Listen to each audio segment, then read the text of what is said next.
सन 47 के हंगामे आए और गुजर गए, बिल्कुल इसी तरह जिस तरह मौसम में खिलाफ मामूल चंद दिन खराब आए और चले जाएं। ये नहीं कि करीम दाद मौला की मर्जी समझकर खामोश बैठा रहा। इसने इस तूफान का मर्दाना बार मुकाबला किया था। मुखालिफ कुव्वतों के साथ वो कई बार भिड़ा था, शिकस्त देने के लिए नहीं, सिर्फ मुकाबला करने के लिए नहीं। इसको मालूम था कि दुश्मनों की ताकत बहुत ज़्यादा है, मगर हथियार डाल देना वो अपनी ही नहीं हर मर्द की तौहीन समझता था। सच पूछिए तो इसके मुतालिक ये सिर्फ दूसरों का ख्याल था, उनका, जिन्होंने इसे वहशी नुमा इंसानों से बड़ी जांबाजी से लड़ते देखा था। वरना अगर करीम ताज से इस बारे में पूछा जाता कि मुखालिफ कुव्वतों के मुकाबले में हथियार डालना क्या वो अपनी या मर्द की तौहीन समझता है, तो वो यकीनन सोच में पड़ जाता। जैसे आपने इससे हिसाब का कोई बहुत ही मुश्किल सवाल कर दिया है। करीम दाद जमा तफरीक और ज़रब तकसीम से बिल्कुल बेनियाज था। सन 47 के हंगामे आए और गुजर गए। लोगों ने बैठकर हिसाब लगाना शुरू किया कि कितना जानी नुकसान हुआ, कितना माली, मगर करीम दाद इससे बिल्कुल अलग थलग रहा। इसको सिर्फ इतना मालूम था कि इसका बाप रहीम दाद इस जंग में काम आया है। इसकी लाश खुद करीम दाद ने अपने कंधों पर उठाई थी और एक कुएं के पास गड्ढा खोद कर दफनाई थी। गांव में और भी कई वारदातें हुई थीं। सैकड़ों जवान और बूढ़े कत्ल हुए थे। कई लड़कियां गायब हो गई थीं। कुछ की बहुत ही जालिमाना तरीके पर बेआबरूई हुई थी। जिसके भी ये जख्म आए थे, रोता था अपने फूटे नसीबों पर और दुश्मनों की बेरहमी पर, मगर करीम दाद की आंख से एक आंसू न निकला। अपने बाप रहीम दाद की शहजोरी पर उसे नाज था। जब वो 25-30 बर्छियों और कुल्हाड़ियों से मुसल्लह बलवाइयों का मुकाबला करते करते निढाल होकर गिर पड़ा था और करीम दाद को इसकी मौत की खबर मिली थी, तो इसने इसकी रूह को मुखातिब करके सिर्फ इतना कहा था, यार, तुमने ये ठीक न किया। मैंने तुमसे कहा था कि एक हथियार अपने पास जरूर रखा करो। और उसने रहीम दाद की लाश उठाकर कुएं के पास गड्ढा खोदकर दफना दी थी और इसके पास खड़े होकर फातिहा के तौर पर सिर्फ ये चंद अल्फाज कहे थे, गुनाह सवाब का हिसाब अल्लाह जानता है। अच्छा, तुझे बहिश्त नसीब हो। रहीम दाद, जो ना सिर्फ इसका बाप था बल्कि एक बहुत बड़ा दोस्त भी था, पुलवाइयों ने बड़ी बेदर्दी से इसे कत्ल किया था। लोग जब इसकी अफसोसनाक मौत का जिक्र करते थे तो कातिलों को बड़ी गालियां देते थे, मगर करीम दाद खामोश रहता। इसकी कई खड़ी फसलें तबाह हुई थीं, 2 मकान जलकर राख हो गए थे, मगर उसने अपने इन नुकसानों का कभी हिसाब नहीं लगाया था। वो कभी कभी सिर्फ इतना कहा करता था, जो कुछ हुआ है हमारी अपनी गलती से हुआ है। और जब कोई इससे इस गलती के मुतालिक इस्तफसार करता तो वो खामोश रहता। गांव के लोग अभी सोग में मसरूफ थे कि करीम दाद ने शादी कर ली, उसी मुटियार जीना के साथ जिस पर एक अरसे से उसकी निगाह थी। जीना सोगवार थी। उसका शतीर जैसा कड़ियल जवान भाई बलवों में मारा गया था। माँ बाप की मौत के बाद एक सिर्फ वही उसका सहारा था। इसमें कोई शक नहीं कि जीना को करीम दाद से बेपनाह मोहब्बत थी, मगर भाई की मौत के गम ने यह मोहब्बत इसके दिल में स्याहपोश कर दी थी। अब हर वक्त उसकी सदा मुस्कुराती आंखें नमनाक रहती थी। करीम दाद को रोने धोने से बहुत चिढ़ थी। वो जीना को जब भी सोगजदा हालत में देखता तो दिल ही दिल में बहुत कुड़ता, मगर वो इससे इस बारे में कुछ कहता नहीं था। ये सोचकर कि औरत ज़ात है, मुमकिन है इसके दिल को और भी दुख पहुंचे। मगर एक रोज़ उससे ना रहा गया। खेत में उसने जीना को पकड़ लिया और कहा, मर्दों को कफनाए दफनाए पूरा 1 साल हो गया है। अब तो वो भी इस शोक से घबरा गए होंगे। छोड़ मेरी जान, अभी जिंदगी में जाने और कितनी मौतें देखनी है। कुछ आंसू तो अपनी आंखों में जमा रहने दे। जीना को इसकी ये बातें बहुत नागवार मालूम हुई थी, मगर वो इससे मोहब्बत करती थी। इसलिए अकेले में उसने कई घंटे सोच सोच कर इसकी इन बातों में मानी पैदा किए और आखिर खुद को ये समझने पर आमादा कर लिया कि करीमदाद जो कुछ कहता है ठीक कहता है। शादी का सवाल आया तो बड़े बूढ़ों ने मुखालफत की, मगर ये मुखालफत बहुत ही कमज़ोर थी। वो लोग शोक मना मनाकर इतने नहीफ हो गए थे कि ऐसे मामलों में 100% कामयाब होने वाली मुखालफतों पर भी ज़्यादा देर तक ना जमे रह सके। चनाचे करीमदाद का ब्याह हो गया। बाजे गाजे आए, हर रस्म अदा हुई और करीमदाद अपनी महबूबा जीना को दुल्हन बनाकर घर ले आया। फसादात के बाद करीब करीब 1 बरस से सारा गांव कब्रिस्तान सा बना था। जब करीमदाद की बारात चली और खूब धूम धड़का हुआ तो गांव में कई आदमी सहम सहम गए। उनको ऐसा महसूस हुआ कि यह करीमदाद की नहीं, किसी भूत प्रेत की बारात है। करीमदाद के दोस्तों ने जब इसको ये बात बताई तो वो खूब हंसे। करीम दाद के दोस्तों ने जब इसको ये बात बताई तो वो खूब हंसा। हंसते हंसते ही उसने एक रोज इसका जिक्र अपनी नई नवेली दुल्हन से कहा तो वो डर के मारे कांप उठी। करीम दाद ने जीना की सूहे चूड़े वाली कलाई अपने हाथ में ली और कहा, यह भूत तो अब सारी उम्र तुम्हारे साथ चिमटा रहेगा, रहमान साईं की झाड़ फूंक भी उतार नहीं सकेगी। जीना ने अपनी मेहंदी में रची हुई उंगली दांतों तले दबाकर और जरा शर्माकर सिर्फ इतना कहा कि मैं, तुझे तो किसी से भी डर नहीं लगता। करीमदाद ने अपनी हल्की हल्की स्याही माइल भूरी मूछों पर जबान की नोक फेरी और मुस्कुरा दिया। डर भी कोई लगने की चीज है। जीना का गम अब बहुत हद तक दूर हो चुका था। वो माँ बनने वाली थी। करीमदाद उसकी जवानी का निखार देखता तो बहुत खुश होता और जीना से कहता, खुदा की कसम जीना, तू पहले कभी इतनी खूबसूरत नहीं थी। अगर तू इतनी खूबसूरत अपने होने वाले बच्चे के लिए बनी है तो मेरी इससे लड़ाई हो जाएगी। यह सुनकर जीना शर्माकर अपना ठलिया सा पेट चादर से ढांप लेती। करीमदाद हंसता और इसे छेड़ता, छुपाती क्यों हो इस चोर को? मैं क्या जानता नहीं कि यह सब बनाव सिंगार सिर्फ तुमने इसी सुअर के बच्चे के लिए किया है? जीना एकदम संजीदा हो जाती। क्यों गाली देते हो अपने को? करीमदाद की स्याही माइल भूरी मूछें हंसी से थरथराने लगती। करीमदाद बहुत बड़ा सुअर है। छोटी ईद आई, बड़ी ईद आई, करीमदाद ने ये दोनों त्यौहार बड़े ठाठ से मनाए। बड़ी ईद से 12 रोज पहले इसके गांव पर बुलवाइयों ने हमला किया था और इसका बाप रहीम दाद और जीना का भाई फजल इलाही कत्ल हुए थे। जीना इन दोनों की मौत को याद करके बहुत रोई थी, मगर करीम दाद की सदमों को याद ना रखने वाली तबीयत की मौजूदगी में इतना गम ना कर सकी जितना इसे अपनी तबीयत के मुताबिक करना चाहिए था। जीना कभी सोचती थी तो इसको बड़ा ताज्जुब होता था कि वो इतनी जल्दी अपनी जिंदगी का इतना बड़ा सदमा कैसे भूलती जा रही है। माँ बाप की मौत इसको कतन याद नहीं थी। फजल इलाही इससे 6 साल बड़ा था। वही इसका बाप था, वही इसकी माँ और वही इसका भाई। जीना अच्छी तरह जानती थी कि सिर्फ इसी की खातिर इसने शादी नहीं की, और ये तो सारे गांव को मालूम था कि जीना ही की असमत बचाने के लिए उसने अपनी जान दी थी। इसकी मौत जीना की जिंदगी का यकीनन बहुत ही बड़ा हादसा था।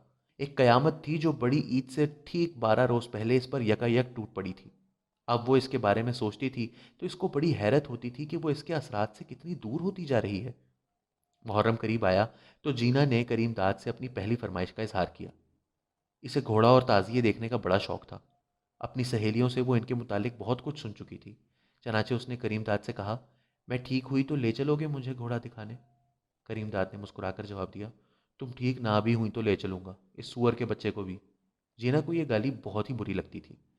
चनाचे वो अक्सर बिगड़ जाती थी, मगर करीमदाद की गुफ्तगू का अंदाज कुछ ऐसा पुरखुलूस था कि जीना की तलखी फौरन ही एक नाकाबिले बयान मिठास में तब्दील हो जाती थी और वो सोचती कि सुअर के बच्चे में कितना प्यार कूट कूट के भरा है।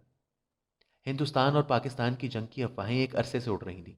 असल में तो पाकिस्तान बनते ही बात गोया एक तौर पर तय हो गई थी कि जंग होगी, और ज़रूर होगी। कब होगी इसके मुतालिक गांव में किसी को मालूम नहीं था। करीम दाद से जब कोई इसके मुतालिक सवाल करता तो वो ये मुख्तसर सा जवाब देता, जब होनी होगी हो जाएगी, फजूल सोचने से क्या फ़ायदा। जीना जब इस होने वाली लड़ाई भिड़ाई के मुतालिक सुनती तो इसके औसान ख़ता हो जाते थे। वो तिब्बन बहुत ही अमन पसंद थी। मामूली तू तू मैं से भी सख्त घबराती थी। इसके अलावा गुज़िश्ता बल्बों में इसने कई कष्टो खून देखे थे और इन्हीं में इसका प्यारा भाई फजल इलाही काम आया था। बेहद सहम कर वो करीम दाद से सिर्फ इतना कहती कि मैं, क्या होगा? करीम दाद मुस्कुरा देता, मुझे क्या मालूम, लड़का होगा या लड़की। ये सुनकर जीना बहुत ही जच बच होती, मगर फौरन ही करीम दाद की दूसरी बातों में लगकर होने वाली जंग के मुतालिक सब बातें भूल जाती। करीम दाद ताकतवर था, निडर था। जीना से इसको बेहद मोहब्बत थी। बंदूक खरीदने के बाद वो थोड़े ही अरसे में निशाने का बहुत पक्का हो गया। ये सब बातें जीना को हौसला दिलाती थीं, मगर इसके बावजूद तरंजनों में जब वो अपनी किसी खौफजदा हमजोली से जंग के बारे में गांव के आदमियों की उड़ाई हुई हौलनाक अफवाहें सुनती तो एकदम सुन सी हो जाती। पख्तो दाई जो हर रोज जीना को देखने आती थी, एक दिन ये खबर लाई कि हिंदुस्तान वाले दरिया बंद करने वाले हैं। जीना इसका मतलब ना समझी। वजाहत के लिए उसने बख्तो दाई से पूछा, दरिया बंद करने वाले हैं? कौन से दरिया बंद करने वाले हैं? बख्तो दाई ने जवाब दिया, वो जो हमारे खेतों को पानी देते हैं। जीना ने कुछ देर सोचा और हंसकर कहा, मौसी तुम भी क्या पागलों की सी बातें करती हो? दरिया कौन बंद कर सकता है? वो कोई मोरियां हैं? बख्तों ने जीना के पेट पर हौले हौले मालिश करते हुए कहा, बीबी मुझे मालूम नहीं, जो कुछ मैंने सुना तुम्हें बता दिया। ये बात तो अब अखबारों में भी आ गई है। कौन सी बात? जीना को यकीन नहीं आता था। बख्तों ने अपने झुर्रियों वाले हाथ से जीना का पेट टटोलते हुए कहा, यही दरिया बंद करने वाली। फिर इसने जीना के पेट पर इसकी कमीज खींची और उठकर बड़े माहिराना अंदाज में कहा, अल्लाह खैर रखे तो बच्चा आज से पूरे 10 रोज़ के बाद हो जाना चाहिए। करीमदाद घर आया तो सबसे पहले जीना ने इससे दरियाओं के मुतालिक पूछा। उसने पहले बात टालनी चाहिए, पर जब जीना ने कई बार अपना सवाल दोहराया तो करीमदाद ने कहा, हाँ कुछ ऐसा ही सुना है। जीना ने पूछा, क्या? यही कि हिंदुस्तान वाले हमारे दरिया बंद कर देंगे। क्यों? करीमदाद ने जवाब दिया कि हमारी फसलें तबाह हो जाएं। यह सुनकर जीना को यकीन हो गया कि दरिया बंद किए जा सकते हैं। चनाचे निहायत बेचारगी के आलम में उसने सिर्फ इतना कहा, कितने जालिम हैं ये लोग। करीमदाद इस दफ़ा कुछ देर के बाद मुस्कुराया। हटाओ इसको। ये बताओ, मौसी बख्तो आई थी? जीना ने बेदिली से जवाब दिया, आई थी। क्या कहती थी? कहती थी आज से पूरे 10 रोज़ बाद बच्चा पैदा होगा। करीमदाद ने जोर का नारा लगाया, जिंदाबाद। जीना ने इसे पसंद ना किया और बुड़बुड़ाई, तुम्हें खुशी सूझती है, जाने यहाँ कैसी करबला आने वाली है। करीमदाद चौपाल चला गया। वहां करीब करीब सब मर जमा थे।